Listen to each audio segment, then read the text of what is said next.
Thank you very much. I want to pay my respects to the Noongar people of southwest Western Australia. I bring greetings from Cape York. I'm very pleased to be here, particularly at the launch of our remote literacy project. I want to acknowledge Minister Peter and Alana, who've had to go off to other appointments, and Sue, Ben, and Ken as our parliamentary representatives. I'm so pleased we have a bipartisan support for school reform, particularly for our Indigenous communities and children. Western Australia has been really at the leading edge of policy discussion about explicit instruction and direct instruction. Labor and the government have both been very much attuned to the debate about direct and explicit instruction. I think one of the most politically and policy-wise most literate of all of our jurisdictions, really.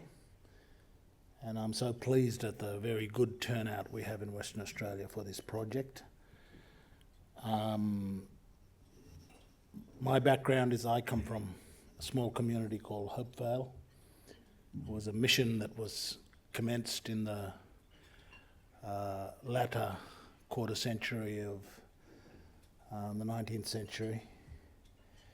And I speak my father's and mother's languages. I'm literate in my father's and mother's language. But that is not remarkable. My grandfather was literate in his own language and English. He could read the Bible. He could read the Bible as translated by the missionary. It's completely unremarkable for people at Hopevale to be both bilingual, sometimes trilingual, and literate in their own language as well as English. A protector who commenced his career in Africa and came to Western Australia in the late 1900s,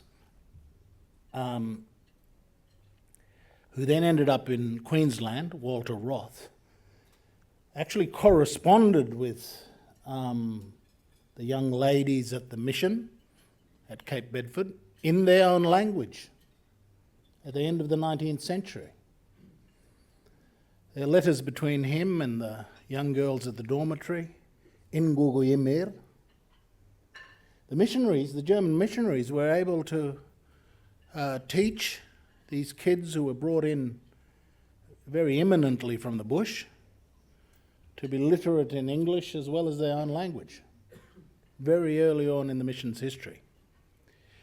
So my distress at our educational underperformance concerns the latest generations, the post-mission generations. These are the ones who can't read and write in their own language and English. And I wondered why it was that there had been this collapse. How come all these old people, 75, 85 years old, can read the Bible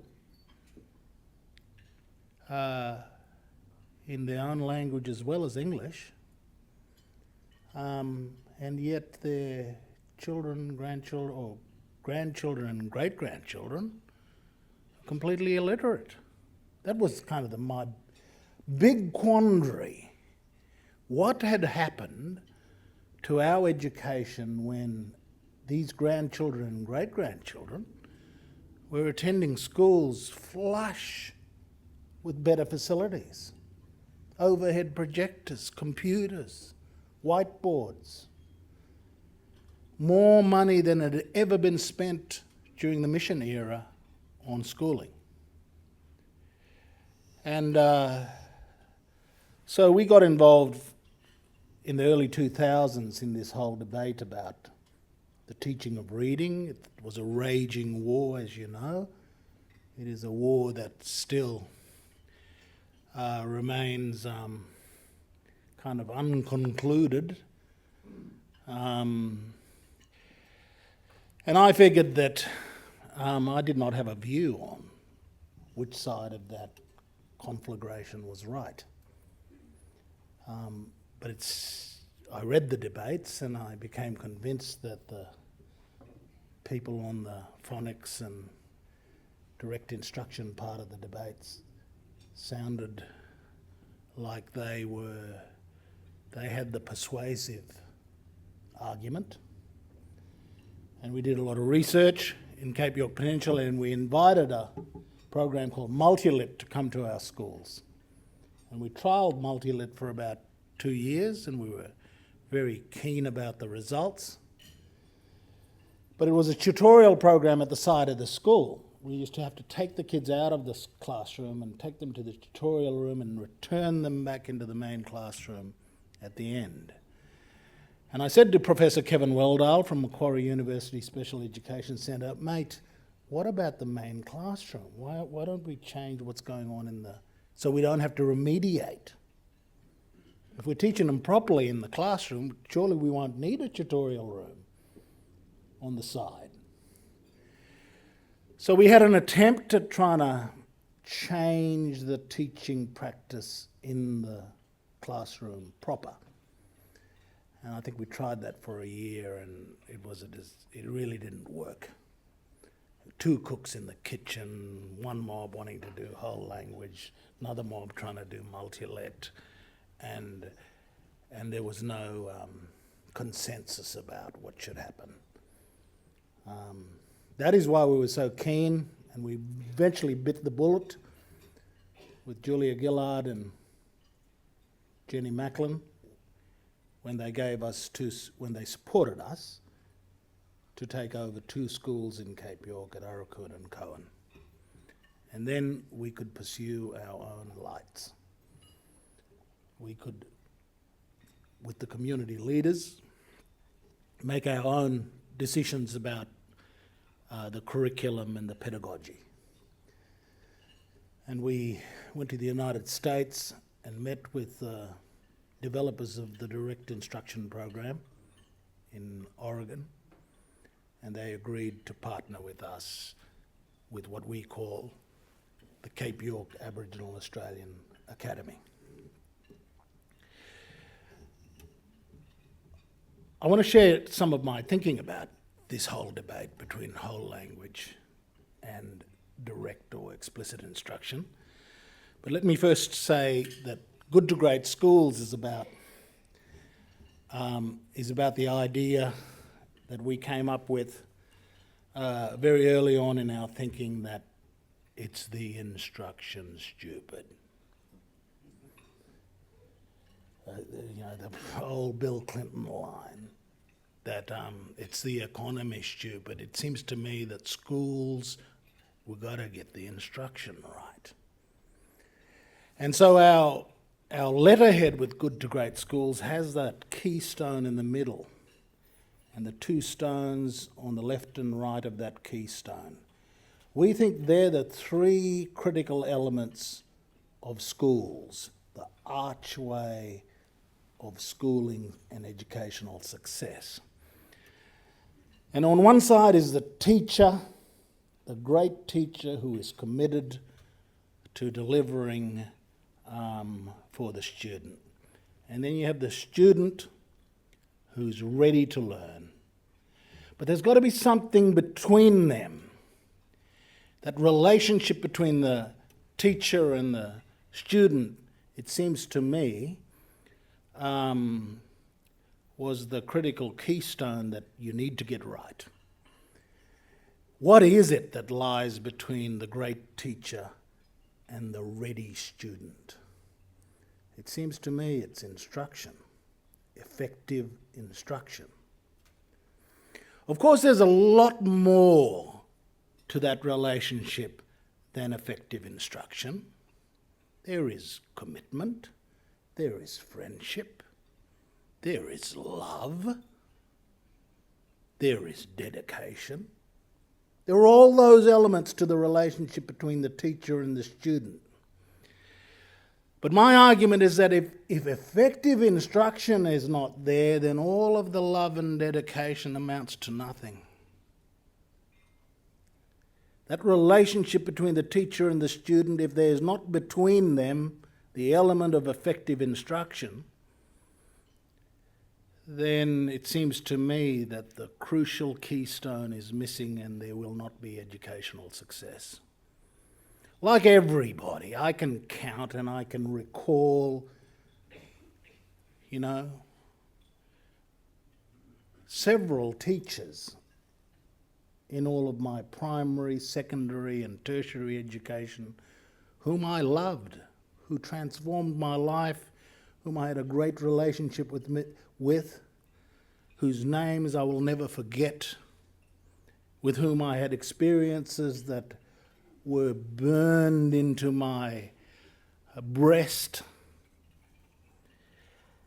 But I came to reflect on that handful of teachers that I was so fortunate to have, that there were other teachers whose names I could not recall. And yet I had a very real sense that one of those teachers in my primary school years boosted my reading so much, and yet she was so anonymous. I can't recall her name. But I had a distinct sense in year 4 that I really took the step change with my English under her tutelage. When we think about extraordinary teachers, we tend to think of the first kind of teacher that I spoke about, the Mr. Selecks of my own education and Mrs. Greenwoods of my own education. They're the obvious, people that I recall as great teachers. But my year 4 teacher, who taught me to crash through on reading, who never had any kind of spectacular personal relationship with me, I know gave me effective instruction. There's more teachers who contribute through much more modest ways because they deliver effective instruction than we want to give credit to in our recollections about our own education. And it was that insight, my reflection on that got me determined to highlight the fact that the keystone of success is to get the instruction right. The instruction has got to work. It's got to be effective. You can't just have a good guy or a good caring and committed teacher if they're not going to deliver you effective instruction. And so our idea with Good to Great Schools is that we've got to get 3 elements right to make schools work. Great teachers, effective instruction for every child. And so we were struck when we read the McKinsey & Company's analysis of the 20 most high-performing systems in the world. They asked the question, what is it that makes these high-performing systems work? And McKinsey said, those systems pick the right people to become teachers. They make sure those teachers are delivering effective instruction, and they make sure that every child in the system receives the benefit of that instruction. Again, a complete correspondence with our idea. Great teachers, effective instruction, every child. And I want to say that we've adopted in our thinking McKinsey's framework for thinking about school improvement. I think it's a completely brilliant report they did in 2010 when they looked at school systems across the world, and they said that these systems go through stages, from poor to fair, to good, to great, to excellent. And they plotted the best systems around the world. Singapore, Long Island, Hong Kong, systems right across the world, Ontario and so on. And of course, they also explained the great insight that Singapore used to be poor. If you go back in time, there was a stage when Singapore went from poor to fair. And then they went, sometime in the 70s, from fair to good. And then they moved from good to great. And now they're kind of knocking on the door of excellent.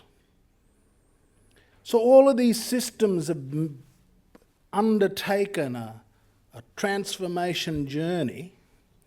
And what they've done at different stages of the journey has been particular. When Singapore went from poor to fair, they had scripted instruction. They had a priority on getting children in the seats, school attendance. They had a priority on basic needs, food, shelter, money, children's welfare. So all of these systems that we look at today that are said to be great, that are said to be excellent, like Finland and Singapore, when you look back at how they got to be where they're at, they undertook a set of interventions along the way that were particular to their performance level. So when we reflected on the McKinsey report, we thought, well, actually, doesn't this analysis apply within a system? Doesn't the Western Australian system actually cover that whole range? Isn't there within Western Australia excellent schools and great schools and good schools and fair schools and poor schools? Western Australian schools traverse that whole performance spectrum. Yeah, the centre of gravity might be around good, but Western Australia does have excellent schools. And Western Australia does have poor schools, failing schools. And there's a whole lot of schools in the middle that are, they're all right, they're good, but geez, I wish they were better.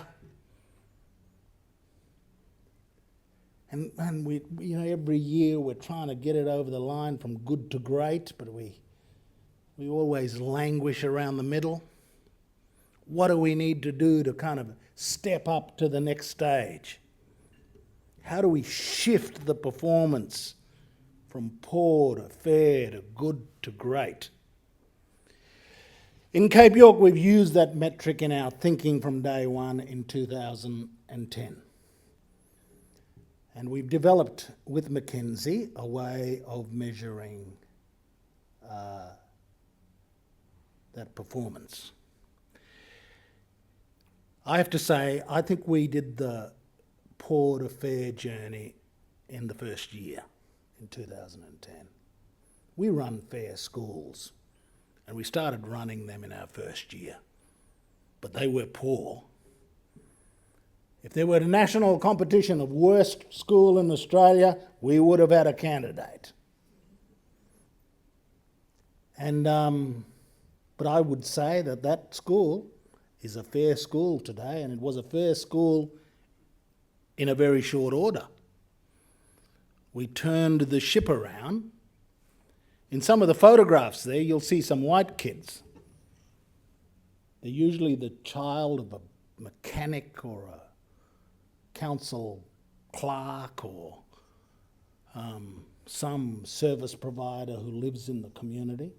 Those kids, they might come from working class families, but because they attend every day and they've got a whole lot of things in place, they do really well at our schools. they're better off going to Arukun School than going to a school in Cairns, because they've got everything else sorted out, and Arukun School gives them effective instruction. So it's just extraordinary when I see these Vietnamese kids whose father happens to be working for the local council or something. They do really well at our schools. The thing that struck us about the McKinsey work was that we're on a journey. First journey, first part, go from poor to fair. Now we're trying to get to good. We're not there yet. I think our partners from the National Institute for Direct Instruction will agree with us that we are still fair. I was hoping that we were knocking on the door of good. But I think we're still 2 years away from being able to say we're good. And we're going to have to solve some heroic challenges in respect of attendance. It's a big impediment. If the kids are not there, then the effective instruction can't work. And in one of our schools, we still have a massive attendance challenge. In another one of them, 100% yesterday. And so that's our thinking about school reform. It's a journey. We're 5 years into it now. We've gone from poor to fair. We're not yet good, but at some stage soon we are going to be good. And then when we get to good, we're going to start thinking about heading to great.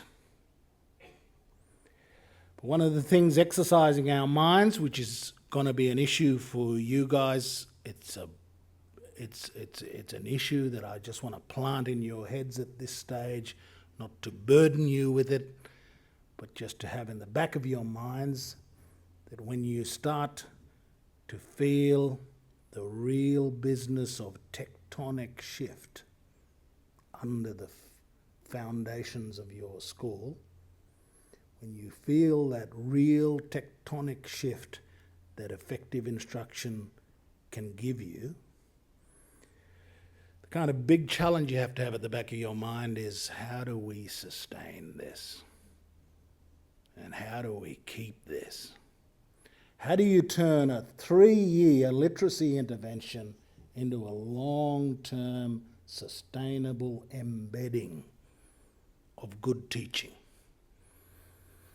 Because you're going to develop within your faculties in this school highly effective teaching by highly effective teachers. But you're not going to be there forever.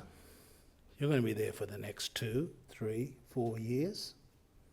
You're going to have to hand the baton over to another crop, another crew, and they're not trained like you are. And so the issue will be, how do we hand the baton on, and how do we turn these schools into, how do we get a bit of sandstone into the school? How do we create an institution? I mean, that's the thing about schools. If you get a bit of sandstone into the place, if you turn it from just a mere school into an institution, the sandstone kind of carries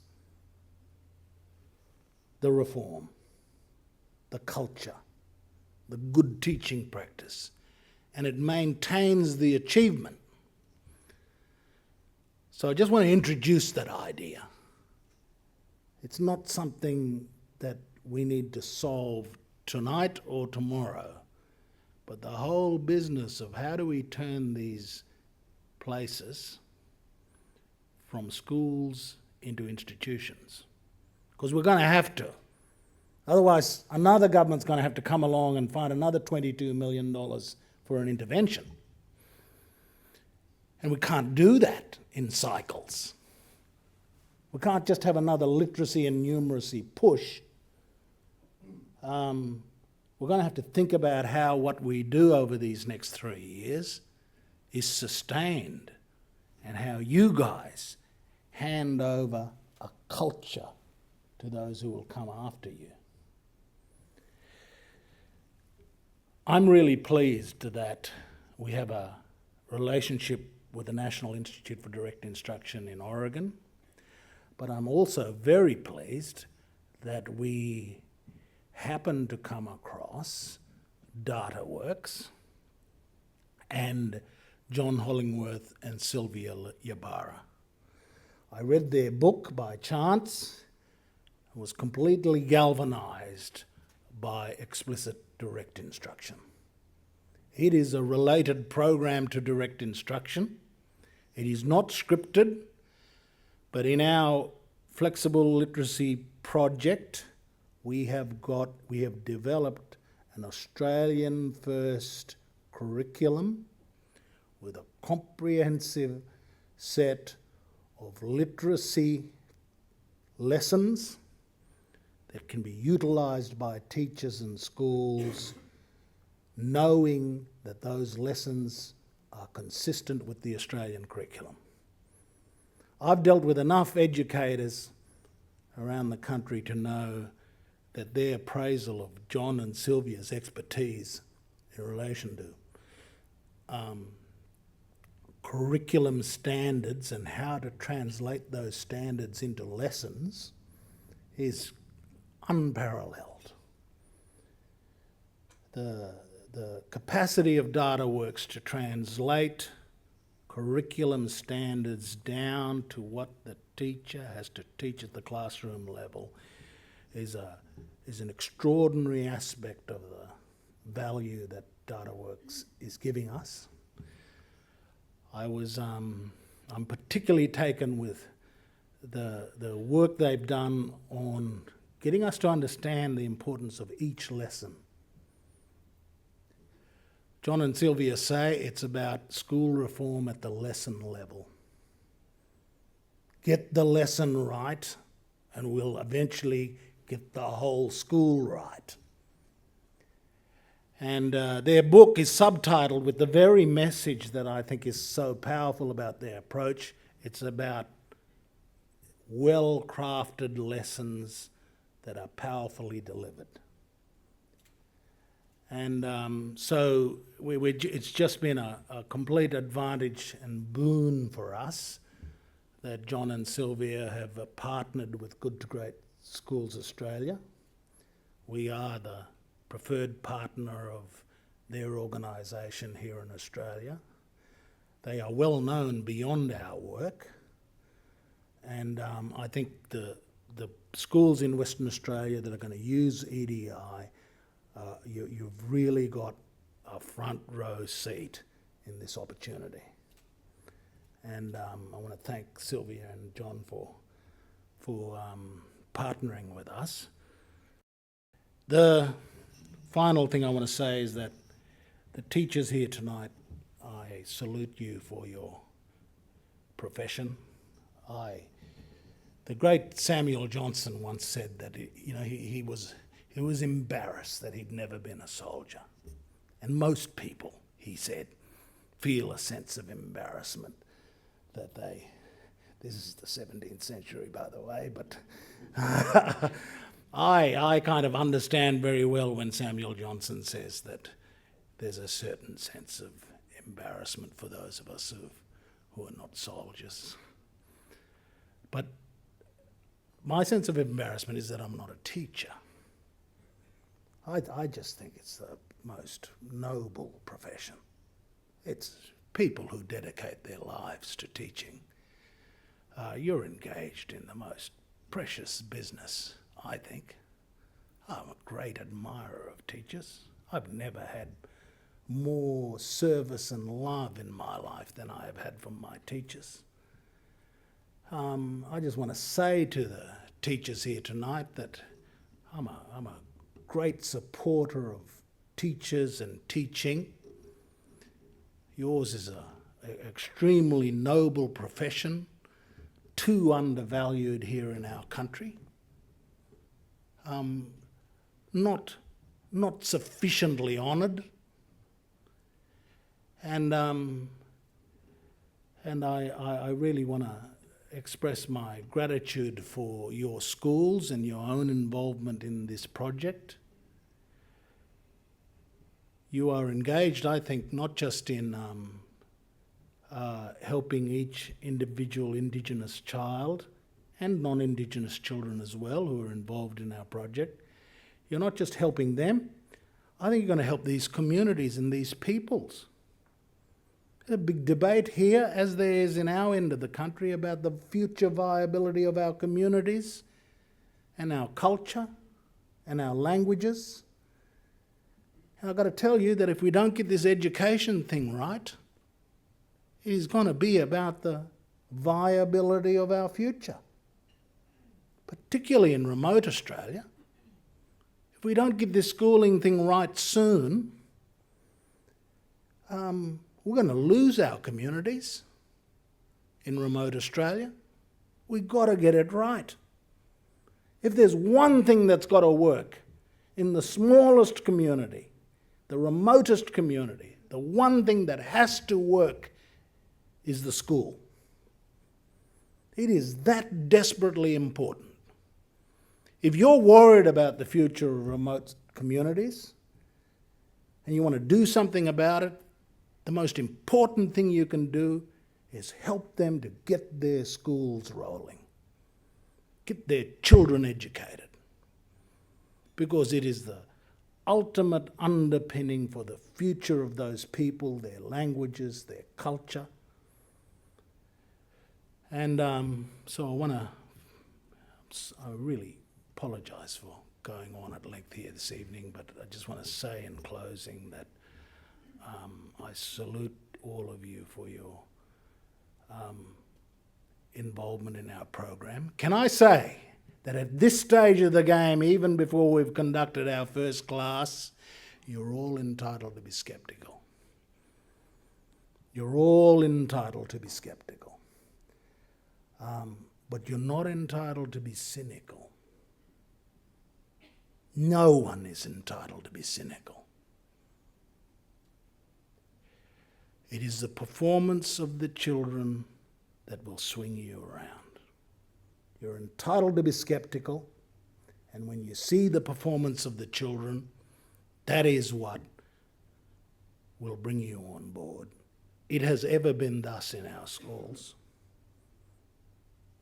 Many of the teachers here are teachers who say to me all the time, I was sceptical at first, but after a while I realised, and it was the kids' performance that got me to change my scepticism.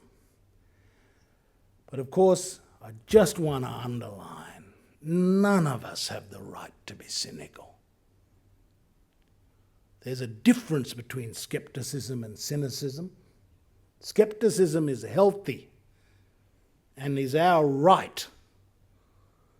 You don't need to believe me. Be persuaded by the kids' performance.